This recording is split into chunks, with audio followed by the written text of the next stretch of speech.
The member for Daybell. Deputy Speaker, are you okay? A simple question that could change your life. Tomorrow is Are You OK Day, a national day founded in 2009 by Gavin Larkin, dedicated to reminding people to ask their family, friends and colleagues the question, are you okay? As Gary has said, getting connected and staying connected is the best thing anyone can do for themselves and for those who may be at risk. Tomorrow, and every day, we need to encourage people to take 4 simple steps that could change a life. Ask, listen, encourage action, and check in. Suicide is a global crisis. Every year, more than 800,000 people die by suicide. Suicide is a national crisis, the leading cause of death for Australians aged 15 to 44. 7 Australians, on average, take their life every day. Suicide is a local crisis. Suicide rates in my community of the Central Coast of New South Wales remain above the state and national average. In the last year and a half, 4 people I know died by suicide. Michael Marmot sagely notes, suicide is an individual act, but the suicide rate is a property of the community. Deputy Speaker, the Tree of Dreams in Budgewoi began as a tribute by Kylie to her friend who died by suicide. The old fig tree held hundreds of heartfelt, handwritten messages lit up by fairy lights. As Bev, who founded the Iris Foundation after her granddaughter's death by suicide, says, people who have been affected by suicide may not have the courage to express how they are feeling. The Tree of Dreams gives them a chance to write a message of hope and feel that they are connected, that somebody cares and somebody understands.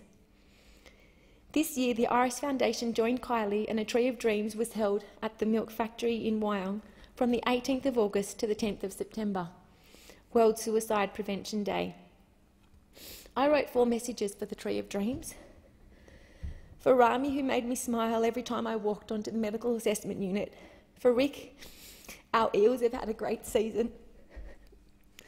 For Graham, who was burdened by the tragic loss of his sister, my friend Melissa. And for Sean, who loved drawing and playing his guitar and his dog. I spoke to Di, Graham's mum, tonight, and this is what she wanted me to share with you. Graham had a brilliant career.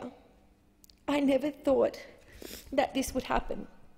As a parent, I don't know that we ask enough questions, even of ourselves, and I don't think enough is being done. I would like to acknowledge and thank Dawn, Sue and Bev for their work on this special project and their tireless efforts in our community towards suicide prevention.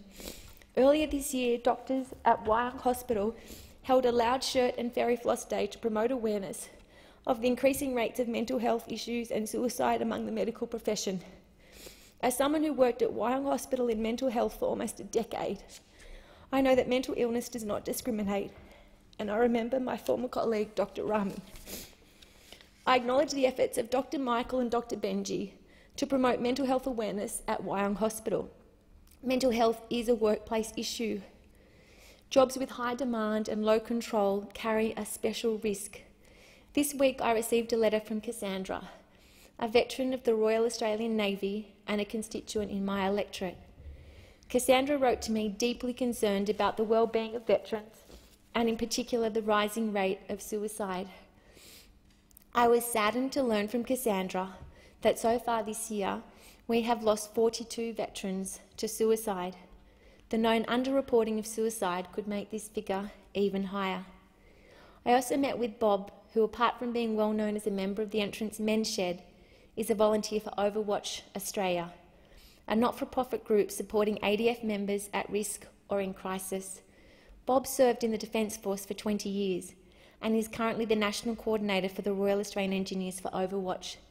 He volunteers to provide support for servicemen and women struggling with mental illness, creating a network of serving personnel and veterans who can help each other in times of need. We can make a difference, and you don't need to be an expert, just a great mate and a good listener. So if you notice someone who might be struggling, start a conversation. Ask them, are you okay?